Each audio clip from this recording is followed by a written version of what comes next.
Bienvenue Stop Invest, la chaîne des tops d'investissement. Ici, on parle essentiellement d'entreprises de qualité. Avons-nous une opportunité d'investissement sur Carl Zeiss? C'est la question à laquelle on va essayer de répondre en se basant sur les états financiers de la compagnie. Je rappelle que ceci représente uniquement mon point de vue et non un conseil d'investissement. Et comme d'habitude, je me réserve le droit de me tromper.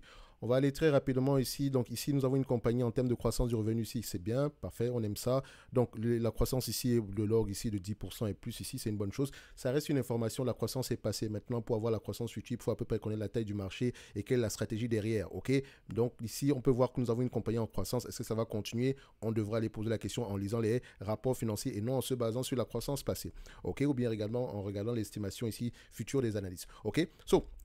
Ensuite, on a la marge brute. Est-ce que c'est bien d'avoir une croissance ici, mais est-ce que la marge brute suit? La marge brute ici, est-ce qu'elle est stable ou bien croissante? On a une croissance de la marge brute, c'est une très bonne chose. Faites également attention à la pandémie, si ça n'a pas affecté positivement ce business-ci. OK?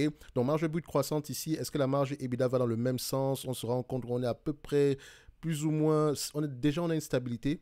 Et on a une croissance sur les dernières années ici. Je ne sais pas maintenant si c'est durable ou pas. OK, donc on peut voir ici qu'on a une stabilité en moyenne. Si on avait du 15-16%, là on se retrouve à peu près à du 17-18%. OK, donc ensuite on va comparer les free cash flow et les net income ici, histoire de voir si les deux parlent le même langage. Quand on regarde ça ici, les free cash flow et les net income semblent aller dans le même sens. Je sais que vous ne voyez pas la même chose que moi ici, mais vous pouvez faire ceci en utilisant l'outil Coifin. On vient là, on fait cumuler. On prend ici également les free cash flow, on les met ici en yearly, on met ça en cumulé, qu'est-ce que ça donne? Voilà. Donc, sur les 20 dernières années, en termes de free cash flow, c'est 1,8 milliard. En termes de free cash flow, c'est 1,740 milliard. En termes de net income, c'est 1,8 milliard. Donc, on a à peu près la même chose ici. Sur les 10 dernières années, on a 1 milliard 400. Et sur les free cash flow, on a 1 milliard 270. On a plus ou moins 130 millions de différence ici. Sur les 5 dernières années, à peu près 60 millions de différence. Donc les deux ont tendance à aller à peu près dans le même sens. OK? Les deux ont tendance à aller dans le même sens. Donc on peut se dire ici que les net income peuvent représenter ici, la marge des net income peut représenter ici la marge des free cash flow. OK? Maintenant, on compare la dette nette sur EBITDA tout en dessous de 5. On a une dette nette sur EBITDA ici aux alentours de 0,04, donc elle n'est presque pas endettée du tout. Ok, est-ce que le nombre d'actions augmente ou diminue? On a une augmentation du nombre d'actions ici à partir de 2017, mais depuis 2018, ici, on a une certaine stabilité. Pourquoi est-ce que le nombre d'actions a augmenté? Est-ce qu'on a fait une acquisition entre-temps ici? Je ne pense pas. Est-ce qu'on a fusionné deux entités ici? Je n'en sais rien. Donc, il faudrait aller vérifier pourquoi, parce qu'on n'aime pas ça. Ok, c'est à peu près ici aux alentours de 8 millions d'actions par là. Donc, il faudrait aller vérifier pourquoi est-ce qu'on a une augmentation. OK? Maintenant, l'évaluation. Combien est-ce qu'on va payer cette compagnie ici? Donc, vu que les free cash flow et net income ont tendance à aller dans le même sens, on regarde les price to earning ici. Le marché a tendance à payer combien de fois les bénéfices pour ce business-ci? C'est un business qui a de grandes chances qu'on soit entre 20-25 fois les bénéfices par là. OK?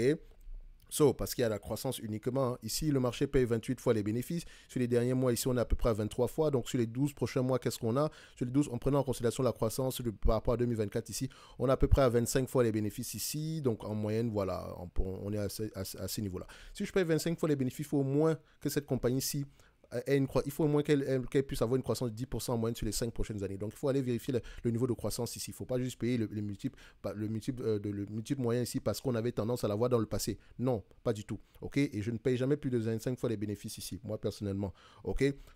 Maintenant, en termes d'évaluation, qu'est-ce que ça va nous donner? Donc, on va prendre ici, on va le mettre à 25 fois les bénéfices. D'accord? Est-ce que c'est un business assez prévisible? On va le vérifier également ici. Est-ce que les analystes ont tendance à faire de bonnes prévisions? On voit ici que plus ou moins, c'est un business assez prévisible. OK? On peut se dire ici que 75% du temps ici, ils ont raison. Donc, tant mieux. Maintenant, en date d'aujourd'hui, si on prend en considération une légère croissance jusqu'en 2026, ici, en septembre 2026, on a à peu près 107 dollars à l'action. Donc, on s'attend à peu près en 2026 à 4 dollars, à 4,30 $. OK, 4,30 €.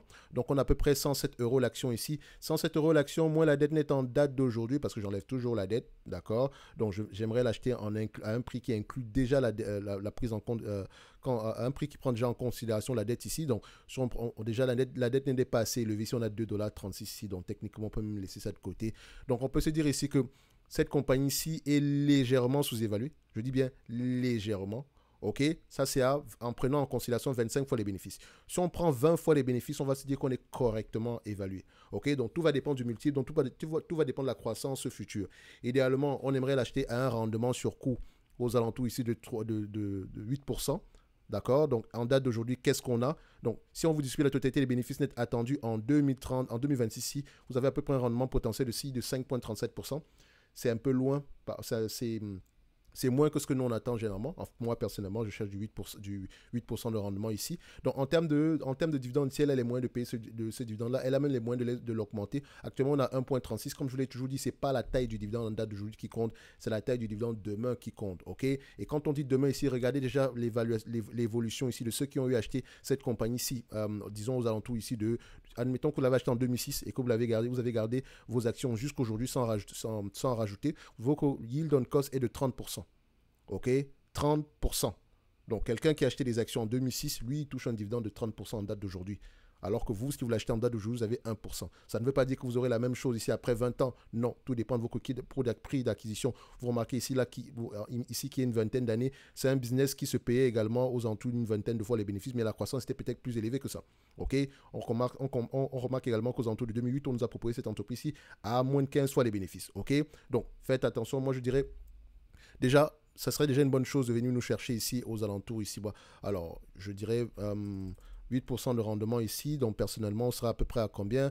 4,3 divisé par 0,08. On recherche à peu près aux alentours de 54 $ l'action.